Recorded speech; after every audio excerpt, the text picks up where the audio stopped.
প্রিয় ভিউয়ার্স, আপনারা দেখছেন আমার আজোয়া খেজুরের গাছ।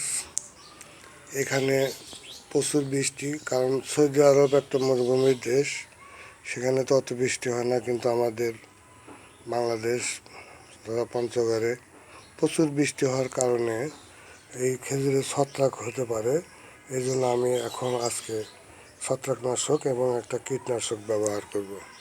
তাই আপনাদেরকে দেখাইতে পারলাম না, কিন্তু আমি যে ছত্রাকনাশকটি ব্যবহার করব সেটা হলো টিল আর রিপকট, এই দুইটা ব্যবহার করব। আপনারা যদি কেউ সৌদি আরবের খেজুর গাছ লাগিয়ে থাকেন, এরকম ফল আসলে পরে এই সময় এরকম পলিথিন দিয়ে ঢাকে রাখবেন এবং আপনারা এই ছত্রাকনাশক এবং কীটনাশক ব্যবহার করবেন এই বর্ষার সময়। এই বলে আমি আপনাদেরকে এগুলো আমার কারণে আপনাদেরকে সরাসরি করে দেখাইতে পারলাম না।